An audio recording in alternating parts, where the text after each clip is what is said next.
할렐루야. 주님이 부활하신 새벽입니다. 주님의 부활의 영이 믿는 자들 가운데 함께 하시기를 주의 이름으로 축복합니다. 영 중에 부활의 영이 있습니다. 요한복음 20장 22절에 주님께서 부활하셔서 제자들에게 찾아가셔서 그 코에 입김을 불어넣으시며 따라서 하십시다. 성령을 받으라. 이때 주님이 하신 그 불어넣으신 영은 부활의 영입니다. 사랑하는 성도 여러분, 영 중에 부활의 영이 있습니다. 이 부활의 영을 받지 않으면 부활을 이해를 할 수가 없습니다. 그리고 이 부활을 믿을 수가 없습니다. 부활은 워낙 놀랍고 신비하고 엄청난 기적의 사건이어서 내가 경험하고 내가 생각하고 내가 이해하는 이성을 훨씬 뛰어넘는 영역이기 때문에 인간의 이성과 상식으로 부활을 이해하려고 그러면 절대 이해할 수가 없습니다.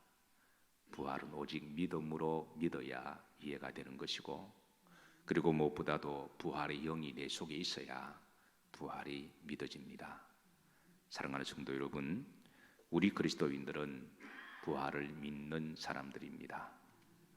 이 주님이 부활하신 새벽 촛불 예배에 다시 한번 예수님께서 부활하셔서 제자들에게 성령을 받으라 하신 것처럼 이 새벽에 다시 한번 여러분의 심령 가운데 부활의 영으로 충만하셔서 부활의 믿음으로 또 부활의 능력으로 부활의 소망으로 어려운 시기에 믿음으로 잘 이겨나가시기를 주의 이름으로 축복합니다. 오늘 준비 찬양 중에 305장 나 같은 죄인 살리신 어메이징 그레이스라고 하는 존 뉴턴 목사님의 찬양을 드렸습니다. 이 존 뉴턴 목사님께서 이런 말을 자주 설교를 하셨는데요. 우리 기독교가 아무리 환난과 핍박을 받아서 핍박을 당하고 넘어지고 쓰러진다고 할지라도, 심지어 순교를 당한다고 할지라도 누가복음 24장만 있으면 우리 기독교는 결코 죽지 아니하고 다시 일어난다라고 설교를 했는데요. 그 누가복음 24장이 바로 부활장입니다. 그러니까 우리 기독교가 부활의 믿음만 있다면 아무리 시대가 하수상하고 어려운 시대여서 신앙을 억제고, 그리고 심지어 환난과 핍박하고, 심지어 믿는 자들을 잡아서 죽여서 순교시킨다고 할지라도 24장만 있다면 기독교는 다시 회복한다라는 거예요. 우리가 살아가면서 때로는 시험 들기도 합니다. 또 신앙생활을 하기가 쉽지 않을 때도 있습니다. 우리는 그동안 마음껏 예배드리고 기도하고 교회 온 것을 하나님께 무한 감사를 드려야 할 줄로 믿습니다. 앞으로 다시 회복이 되겠지만, 그렇게 되겠지만, 그러나 만약에 그렇지 않아서 여러 가지 환경이 더 힘든다고 할지라도 우리 믿는 자들의 마음속에 부활의 신앙만 있다면 잠시 흔들리기도 하고 잠시 고민하고 잠시 방황하기도 하겠지만, 그 부활의 신앙이 나를 다시 교회로 나오게 할 것이고, 그 부활의 신앙이 다시 환난도 이기게 할 것이고, 그 부활의 신앙이 다시 우리를 세워 주실 줄로 믿으시기를 바라고, 우리 기독교는 부활 신앙만 있으면 승리합니다. 로마가 그렇게 극심하게 기독교인들을 핍박하고 잡아 죽여서도 결국은 우리 기독교는 살아남았습니다. 그것은 부활 신앙 때문에 그렇습니다. 사랑하는 성도 여러분, 오늘 주님이 부활하신 날을 기념하는 이 새벽에 다시 한번 부활의 영이 여러분 기도 중에 충만하게 임하시기를 축복합니다. 오늘 마치고 돌아가시기 전에 우리가 각자 잠깐 기도하는 시간을 가질 텐데, 그 기도 시간에 다른 기도보다도 하나님, 나에게 주님이 부활하셔서 입김을 훅 불어넣으시며 성령을 받으라 하신 그 말씀을 내 속에 충만히 들어오셔서 부활의 영으로 살아가게 하옵소서. 그렇게 기도하시다가 묵상하시다가 돌아가시기를 바랍니다. 자, 오늘 본문 말씀 제목입니다. 따라서 하십니다. 누구를 위한 부활인가? 우리는 답은 알고 있죠. 주님이 부활하신 목적은 주님 자신을 위한 부활이 아닙니다. 주님이 부활하셔서 자신의 능력을 드러내기 위해서 나 부활했다, 이거를 소위 쇼맨십 하시려고 부활하신 게 아니라 바로 믿는 자들을 위한 부활이심을 알려주기 위함이셨습니다. 그래서 주님의 부활은 곧 누구의 부활이다? 나의 부활이다. 나의 부활이다. 학창 시절에 문학에 대한 감동이 있어서 괜히 겁도 없이 노벨 문학상을 받은 책들을 읽으려고 많이 애를 썼습니다. 그 중에 제가 택한 책 중에 하나가 해밍웨이의 누구를 위한 종은 울리나, 누구를 위해서 종은 울리나, 그 책을 제가 겁도 없이 집어들었는데요. 그 책을 읽어 내려가면서 책 잘못 골랐다, 그렇게 제가 후회하면서 책을 읽었던 기억이 납니다. 근데 제가 많은 노벨상을 받은 책 중에 유독 그 책을 먼저 고른 것은 제목이 멋있더라고요. 누구를 위해 종은 울리나. 개인적으로 제목도 멋있지만 누구를 위해 종은 울리는지 한번 찾고 싶었습니다. 그런데 학창 시절에 제 수준은 그 책을 통해서 누구를 위해서 종이 울리는지를 찾지를 못했습니다. 그래서 결국은 책을 다 읽었음에도 불구하고 고개를 갸우뚱하면서 그렇게 마무리했던 적이 있는데요. 나중에 제가 신학대학을 다닐 때에 늘 거기에 대한 미련이 잔상처럼 남아 있어서 다시 제가 그 책을 읽고 이 해밍웨이가 말하고자 하는 것은 메시지가 이거구나. 그 누구를 위해 종은 울리나, 그거는 읽는 독자들을 위해서 종은 울린다고 하는 메시지였던 것을 제가 나름대로 나중에 깨달았습니다. 학창 시절에 저는 신앙생활을 처음 했습니다. 고등학교 1학년 때에 제 발로 교회를 찾아갔는데, 그런데 그때 저는 부활을 잘 이해를 못했습니다. 목사님께서 부활을 설교하실 때에 그냥 그 설교를 듣고도 제가 이해를 못했습니다. 그런데 언제부터인지 제 속에 믿음이 들어오고, 그리고 제 속에 제가 성령 체험을 하고 주의 성령이 내 속에 임재하실 때에 주님의 부활을 역사적으로 제가 믿게 되었고, 주님의 부활은 역사적인 사건이다. 이것도 믿음 없이는 우리가 받아들일 수가 없어요. 두 번째는 주님의 부활을 내 속에 성령께서 믿게 하셨습니다. 그리고 주님의 부활은 곧 누구의 부활이다? 믿는 자들을 위한 부활임을 제가 나중에서야 알게 되었습니다. 조금 더 정확하게 말하면 나를 위한 부활이다. 사랑하는 성도 여러분, 주님의 부활의 축복이 함께 하시기를 주의 이름으로 축원합니다. 오늘 바울도 고린도전서 15장 20절에 이렇게 고백합니다. 따라서 하십니다. 그러나 이제, 그러나는 반전이죠. 그러나는 반전입니다. 그리스도께서 죽은 자 가운데서 다시 살아나사, 그러니까 죽음에 대한 반전이 다시 살아나는 것입니다. 우리가 살아가다 보면 패자부활전들을 들어합니다. 운동 게임이든 패자부활전이 있고요. 하다못해 동네 아이들이 놀이 가운데도 패자부활전이 있습니다. 바둑에도 패자가 부활을 할 때가 많습니다. 제가 바둑을 잘 두지는 못하지만 이건 분명히 죽었는데, 그런데 고수들은 죽은 걸 다시 살려내더라고요. 한 9단쯤 되는 사람들은요, 이 하수들이 두다 보면 이 한 9단쯤 되면 나중에 살려냅니다. 여러분, 가장 반전은 부활인 줄로 믿습니다. 죽은 자 가운데서 다시 살아나사, 최고의 패자부활전은 예수 그리스도께서 부활하신 사건입니다. 그리스도께서 죽은 자 가운데서 다시 살아나사, 따라서 하십니다. 잠자는 자들의 첫 열매가 되셨도다. 그 성경은 죽음에 대해서 죽었다라고만 정의하지 않습니다. 때로는 비유를 통해서 잠잔다. 잠잔다고 하는 것은 일어나는 것을 전제로 하는 것을 말하죠. 여러분 간밤에 잘 주무셨습니까? 예. 그리고 우리는 새벽에 벌떡 일어났습니다. 여기에 대한 모형이죠. 주님이 비유하셨습니다.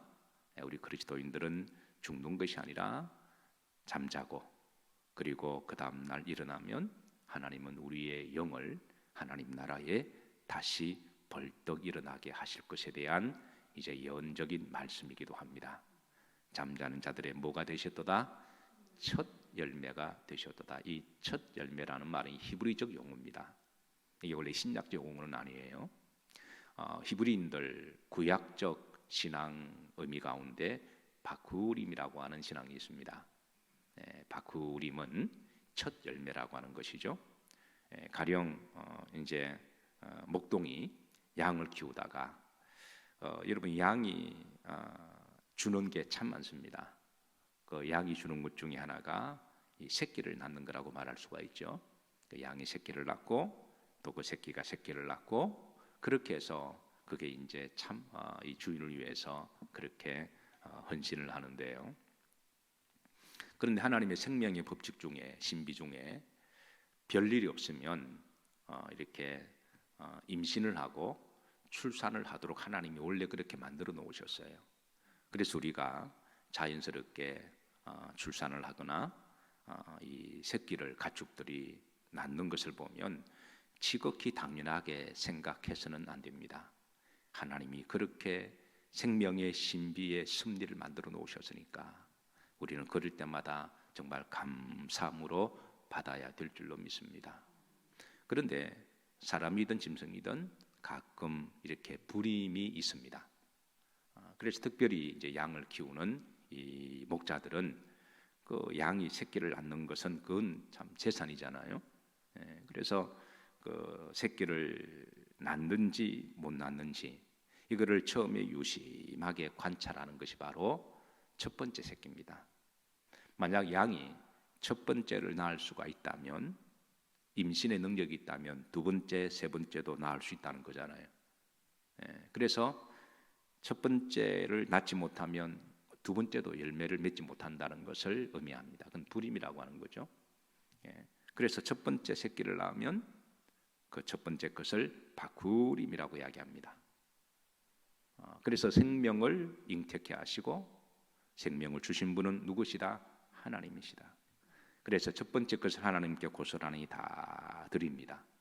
그것은 생명의 주권은 하나님이심에 대한 믿음의 고백이기도 하고, 그리고 첫 번째 것을 하나님께 드리면 이제 두 번째도 하나님이 주실 줄로 믿는 믿음과 신뢰입니다.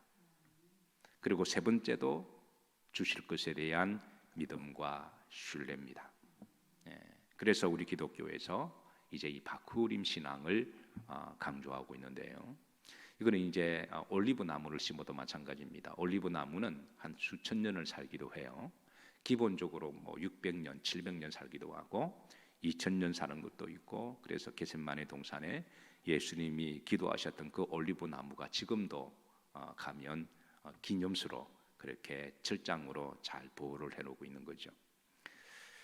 근데 올리브 나무는 심으면 이게 한 40년쯤 되면 이게 이제 열매를 맺습니다. 근데 농부가 그 첫 번째 열매가 맺히는지 유심히 봅니다. 만약에 첫 번째 열매를 맺지 못하면 그 나무는 계속 죽은 나무가 되는 거죠. 그런데 첫 번째 열매를 맺으면 그 나무는 이제 해마다 몇백 년 동안에 계속해서 열매를 맺는 거예요. 그래서 그 첫 번째 열매를 따서 하나님께 드리는 것을 바쿠림이라고 이야기합니다. 그러니까 오늘 바울이 이 구약적 용어 첫 제물이 되셨도다, 첫 열매가 되셨도다, 이 말씀은 주님이 부활하셨으니까 첫 번째 부활이 있으면 몇 번째 부활도 있다, 두 번째 부활도 있다, 그리고 세 번째 부활도 있다. 그래서 바울은 부활의 첫 열매는 예수 그리스도시고, 두 번째는 주 안에서 이미 죽은 자들이 부활할 것이고, 그 다음 세 번째 부활이 살아있는 우리들이다. 그렇게 하므로 부활의 첫 열매와 두 번째 열매와 세 번째 열매를 그렇게 우리들에게 풀어주고 계십니다. 자, 바울은 이 바쿠림의 믿음과 신앙으로 그 다음에 21절 다음과 같이 말씀으로 이어집니다. 합독합니다. 사망이 한 사람으로 말미암았으니 죽은 자의 부활도 한 사람으로 말미암는도다. 그러니까 부활은 신비입니다.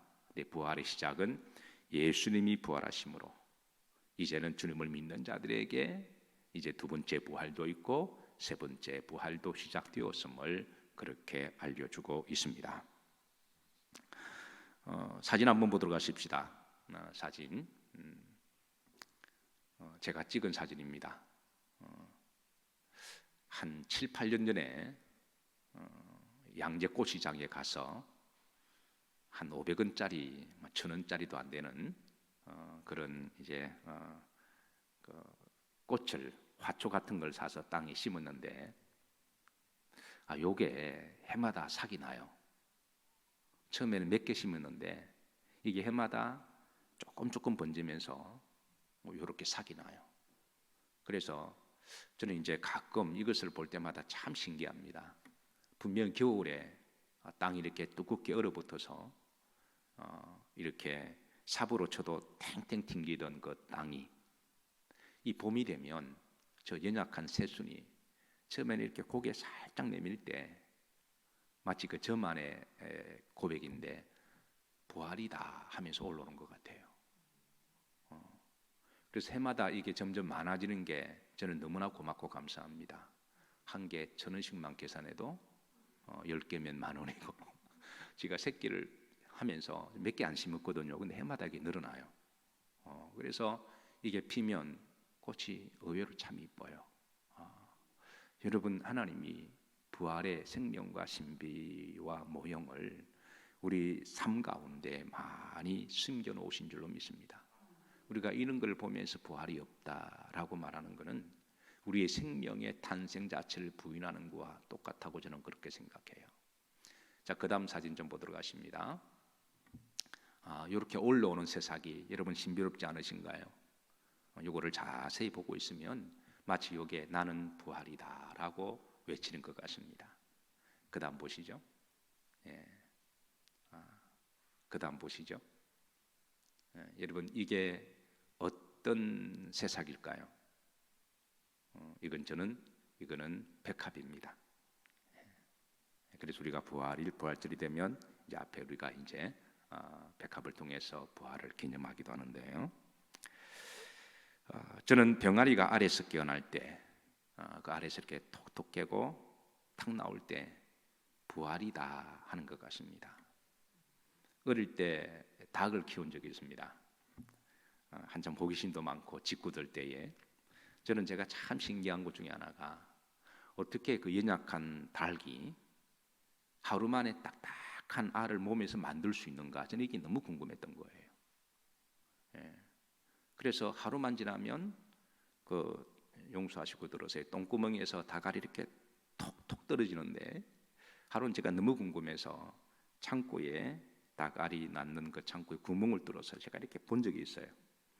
이렇게 착 쳐다보니까 이 하얀 게 똥구멍에서 반쯤 나오는데 문을 확 열었어요. 제가 그때는 참고로 제가 직구조를 떼고 철없던 때입니다.